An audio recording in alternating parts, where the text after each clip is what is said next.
with a compelling perspective on global politics. This is the Patrick Henningsen Show on TNT Radio.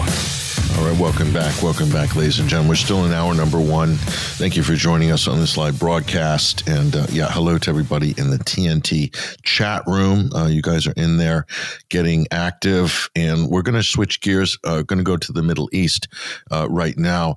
And if you've been following the news, obviously we commented on this late last week. And it was a very interesting series of events for NATO's original little green man. Volodymyr Zelenskyy somehow found himself at the Arab League summit in Saudi Arabia, and many were puzzled. What is he doing there? Why is Ukraine at the Arab League summit? And then managed to get on a plane to the G7 at Hiroshima in Japan. And who knows where he's going to end up next. We think Bilderberg in Lisbon, Portugal, probably this week. But joining us on the line right now is a geopolitical analyst. He is also the founder of Syriana Analysis. His name is Kevork Almassian. He's joining us on the live link right now from the heart of Europe. Hello, Kevork. Hello, Patrick. Thank you very much for having me. No, it's our pleasure, Kevork, our pleasure. Now, I have to say, I'm a little bit confused. Why is the president of Ukraine, what is he doing at the Arab League summit? A lot of people are a little bit miffed and puzzled by this, Kevork. Have you had a chance to look into this situation? Actually, everyone is confused, especially in the Middle East. Those who followed the Arab League summit, there were so many comments coming from different Arab communities asking what the hell Zelensky is doing in the Arabic summit. And actually, I would say there are most probably true reasons for it. And this was orchestrated by the Saudi side. The Saudis, I think they had two intentions in their mind. One of them is the Arab League is not widely covered by the Western mainstream media. So by inviting Zelensky, the Western media started to shed light on what's happening in the Arabic summit, right? So this is the media aspect of it. But also politically speaking, because Saudi Arabia is willing to engage with different parties in the region, including Syria and the President Bashar al-Assad, and they invited Assad to the summit. And it seems that they are going to open a new page in contrast to what happened in the past 1 decade. And in order for Saudi Arabia to balance the presence of President Assad in this summit in the eyes of the Americans, it seems that MBS invited Zelensky to send a signal that Saudi Arabia stands in the middle and they're not taking part in this global, let's say, geopolitical conflict between Russia and NATO countries. However, by giving him this platform, he actually attacked Russia heavily during this summit, and also he attacked Syria without naming it. Actually, he didn't have the guts to name Syria, and he just gave some, I would say, lectures to the Arabic audiences, telling them the Arabic countries suffered a lot by foreign invasions in the past, without, of course, naming, for example, Palestine in this regard. And he wanted to catch some attention from the Arabic world, for example, by mentioning that there are Tatars and Islamic communities in Crimea, and he claimed that they are oppressed by the Russian, quote, invaders.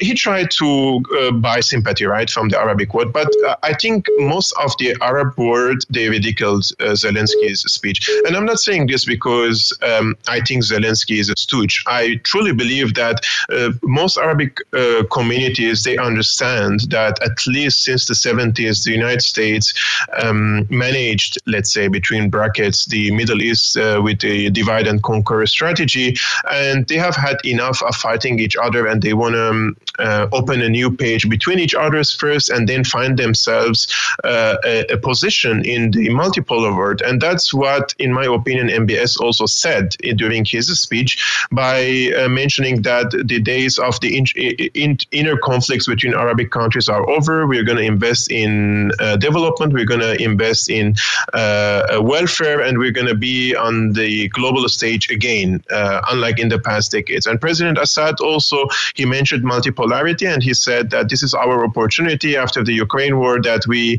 should find ourselves a place in this growing multipolar world, away from the Western domination, which has suppressed the Arabic world in the past decade. So all in all, although Saudi Arabia tried to balance between these both sides and present itself as a middleman, probably, but I think the people in the region, they aren't really buying in what Zelensky said in this summit. Yeah, I was wondering about that. You know, how Arab leaders, when they see this guy show up straight off the tarmac, he's wearing his green war outfit, you know, the usual uniform. He hasn't changed it in 14 months. So he's not showing up in a suit. He's coming, you know, dressed for war. It was almost like Manuel Noriega or something, like showing up to the party wearing the green camo. And so what are the Arab leaders thinking when they see that? Does it make contrast between, like, say, him and Bashar al-Assad shows up, he's wearing a beautifully tailored suit, he looks smart, he looks like he's in charge, he looks like a top G. And then you've got, actually, I remember when the Arabic Summit happened in Damascus, I think 2008 or 2009, and there were strict protocols and etiquette regulations that the leaders have to follow, and also the people who attend for example, whether they're officials or photographers or the PR and the organizers, there is a strict, I would say, dress code for that.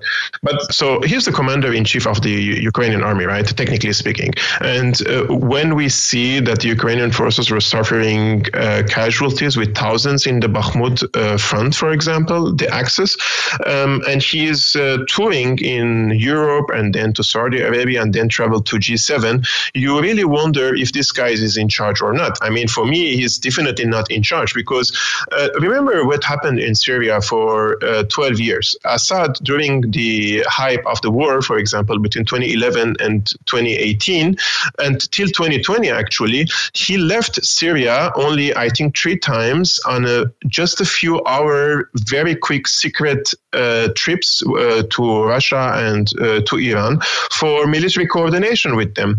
But this Zelensky, since the eruption of the war in February 2022, he's in constant tours all around the world, and as if he's on a mission to take selfies with the world leaders, right? And at the same time, we know that there are concrete evidence now that he is embezzling money from the, I would say, the financial assistance that he and his circles are receiving. So all in all, I think Ukraine is, Zelensky and the Ukrainian government are just a mask. They're not in charge for this. I think the Pentagon, the British, of course, Defense Ministry are the biggest 2 players in this conflict, and they're in charge of organizing the battlefields and directing whether the weaponry or the forces on the ground against the Russian forces. The rest is just cosmetic, you know. There is no commander-in-chief of an army who has time for photo shooting, for example, and being on the Vogue magazine, or doing non-ending interviews for hours and hours and hours. I think he's the PR guy for the Ukrainian side, someone who can speak, probably, let's give him a credit. He speaks because he's an actor. He can speak as if he's a tough guy and he's guiding his forces, etc. But as a journalist who covered the Syrian war, and I followed the Libyan war, I don't think there is a leader of a country that is in an existential war with an enemy who has the time to do all these tours and photo shooting. No, not at all. I mean, I remember during the height of the Syrian war, I mean, that's a serious conflict, and Bashar al-Assad president, once in a while you might see him wearing camo fatigues once in a while when he's with the Tiger forces on the front line or something like that. And then otherwise he's either dressed presidential officially, or he's dressed casually when he's with the people. But he wasn't wearing battle fatigues 24 hours a day, even though your country was completely under siege for 8 years. Patrick, do you know what would have, like, if Bashar al-Assad dressed up in a military uniform, let's say in this 10 years, they would have compared him to Saddam Hussein. They would have said, look, he is a military dictator and all this stuff. But when Zelensky dressed up like this all the time, nobody questions what's the meaning behind this dress, for example, and why is he always in a miserable manner? Is he really giving us the impression that he is tired and he cannot sleep at night because he's guiding an army? If he's really managing the Ukrainian army, he would stay now in Kiev and not be in Saudi Arabia and then in Hiroshima and in other capitals around the world. Yeah, because people, obviously Arab leaders in the Middle East know what war is. They definitely know, with United States and other various conflicts that have gone on there. So they're probably looking at him down there, dressed in green, trying to look warlike, and they're thinking, "You're fighting the Russian Federation. That's a serious military operation. What are you doing here? Why didn't you send your foreign minister? How can you leave your country while Bakhmut, this big, important, symbolic military town, is in the process of falling? Like they've lost tremendous amount of troops there, and he's doing his world tour. It must not be good optics. That maybe in public, but the leaders must be saying something behind the scenes, like, what is this guy doing?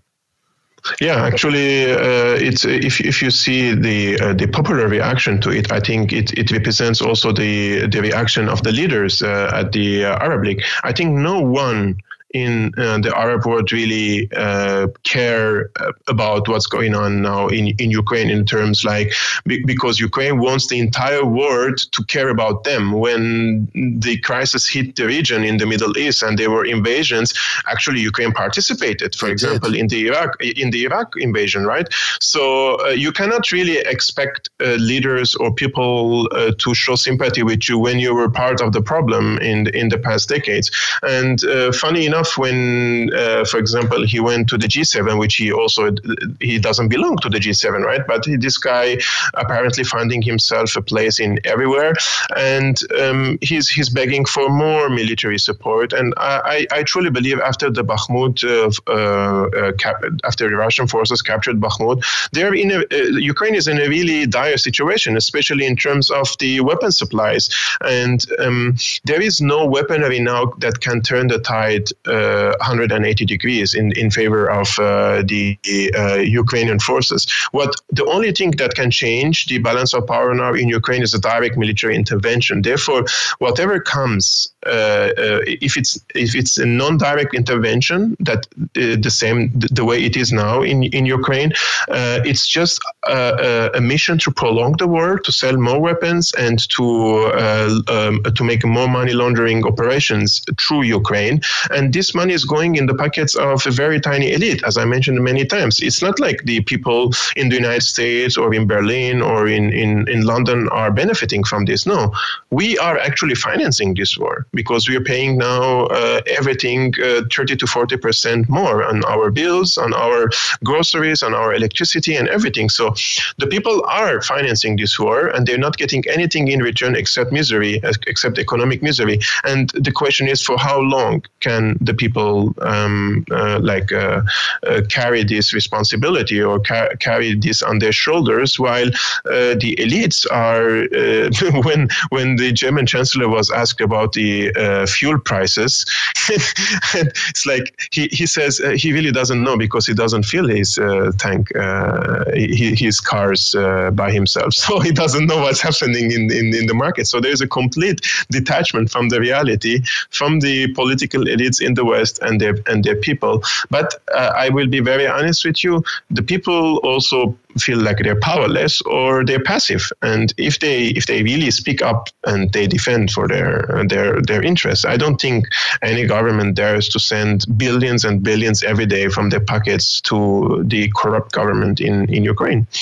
It's an interesting contrast as well. You bring up Syria, Kevork, and I look at Syria being invaded by a NATO member state, Turkey, being attacked on multiple sides by various forces and jihadi forces and ISIS and Al-Qaeda affiliates, and being airstrikes from Israel on an almost daily basis, practically being occupied by the United States, along with the Kurdish militias in the northeast, and under sanctions.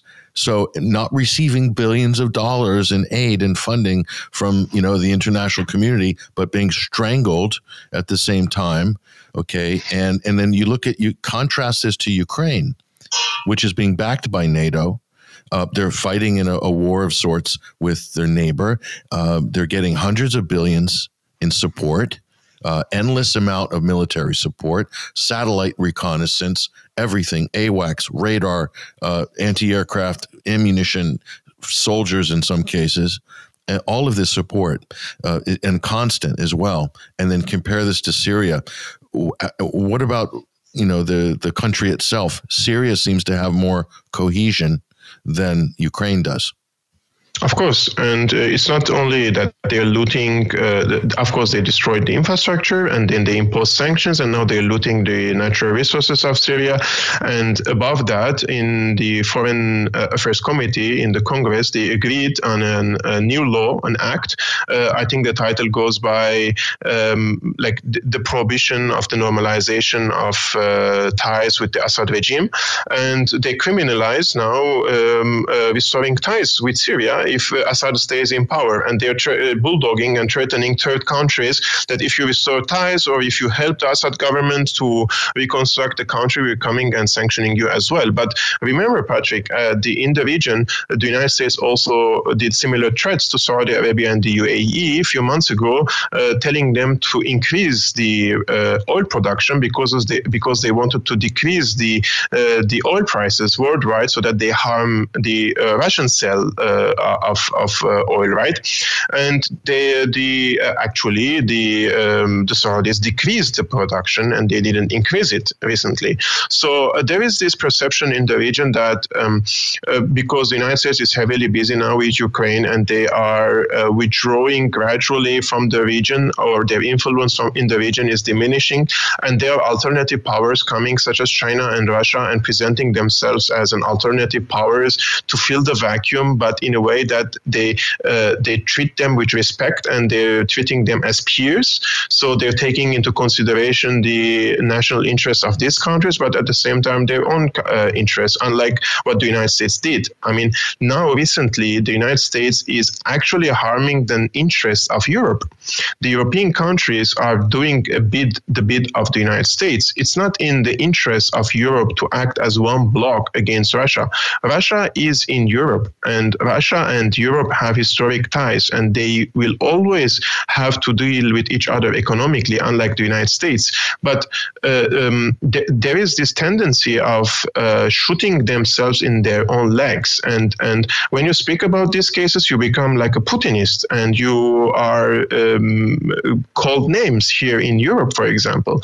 Although you're really, really caring about the interests of Europe, I care about the interests of Germany. I live here. I want the people to live in peace, harmony, and also I don't want them to lose their economic welfare. But does the government doing anything in favor of the German people? I don't think so.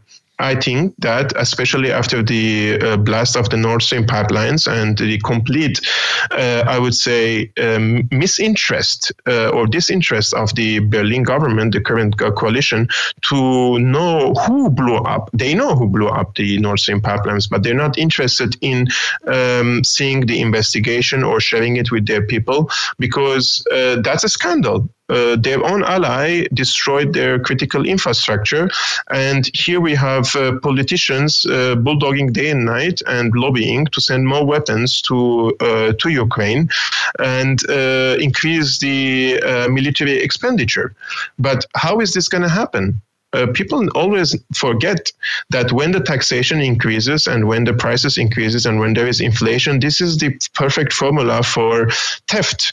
They are robbing the people and they are financing a war that doesn't serve the interests of the people. This is what I try to tell also my surrounding. And it's a difficult place, I would say, to live nowadays in a place like Germany and express your opinion freely and try to discuss with your fellow people who live in Germany. And what about Germany? Before we go, we're going to break in a minute, Kevork. But on the street, the kind of what people are thinking and feeling. I know there's the public view, right? There's the public-facing view, but privately, do you feel like there's an undercurrent of where people understand, but they're just not ready yet, or they haven't been pushed against the wall, economically, or they're not escalating? Germany's not being pulled into a military conflict, so therefore, it's not really an emergency for people to kind of speak up. What do you think? I will be very fast. In February 2022, if you ask the people, I would say the vast majority of the Germans would be in favor of supporting Ukraine. And that's understandable because the psychological warfare on the people and the media warfare propaganda on the people was very huge. But you cannot really hide the truth for a very long time. So after a few months, people started to see both sides of the story, and also they started to feel the burden on their shoulders. So the people start asking the question, why do I have to support Ukraine? We don't have any commitment to Ukraine, security commitments. Ukraine is not part of NATO, and there is no mutual agreement between them and us to protect them, right, in this regard. But do the people really speak up their minds? I think the minority of people speak their minds in Germany. The rest are on a silent mode, and understandably so, because in Germany, you're not going to be imprisoned for speaking your mind, but you will definitely be socially isolated, and you will be bashed, and you will be called names, and you may also lose your job, especially if you work in journalism or in any public affairs. So people are truly worried to speak their minds up. Otherwise, there are consequences and repercussions for speaking. That's what I observe here in Germany. It's incredible to think after World War II and the bloody battles between Germany and the Soviet Union and Russia, and then they made peace. They were doing business together. They were partners in energy and industry, and then that would have been the goal, right, of the post-World War II peace dividend. It would have been a great victory, isn't it, for peace? And now the outside forces, the U.S., Britain, looks like mainly have driven them apart and created a war. It's unbelievable, Kevork. Actually, the biggest formula for peace in Germany is to a collaboration between the German industry and technology and the manpower and the energy from the Russian side. That's the biggest formula and the best formula for peace and sustainable development in Europe. And however, you have also powers supported by, I'm not exaggerating, supported by George Soros and other billionaires, and they form strong blocs in Europe, such as the Green Party, and they work for the industrialization of Germany. They work for shutting down the nuclear energy, and now they shut down the nuclear energy reactors, and the pipelines are blown up, and Germany is in severe energy situation right now. And what's going to happen next winter? That's the real question, because this winter it was barely manageable, but as Simmerhurst says, the real problem will start next winter in Germany unless they find an alternative, which physically speaking is impossible. There is no power in the region, in Europe or anywhere close to Europe, that can provide Germany with the same amount or even 50% of the amount of the gas that Russia used to supply to Europe through Germany. Don't worry, Annalena Baerbock has plans to put solar panels right across the Bavarian wheat fields. So don't worry, Kevork. And there's windmills too. They're going to put up windmills. Don't worry. There's plenty of power for you guys. Actually, today I saw a reportage in Belgium or in the Netherlands. The windmills they're secretly operating them by fuel without telling the people. That's right, with diesel. I saw that. That's diesel, not so green, are they? Not so green. So they'll have to burn some more food with biofuel to make them really green. Green diesel powered windmills. I love it. Yeah. Kevork Almassian, Syriana Analysis. Analysis. Follow Kevork on Twitter. That's with a K, Kevork, Kevork Almassian. You'll also find him retweeted on my Twitter account as well, and follow his channels as well. Give us a shout out on your YouTube and other channels at the moment, Kevork. Actually, my YouTube channel is Syriana Analysis, and I'm posting regularly commentaries and videos about different geopolitical conflicts with great focus on Syria, Taiwan, and also the Ukraine war. And I'm hosting also lots of guests like yourself, respectable guests, in order to follow up on the recent developments around the world. Thank you very much, Kevork Almassian. Much appreciated joining us on TNT, today's News Talk this week. All the best. Thank you so much, Patrick.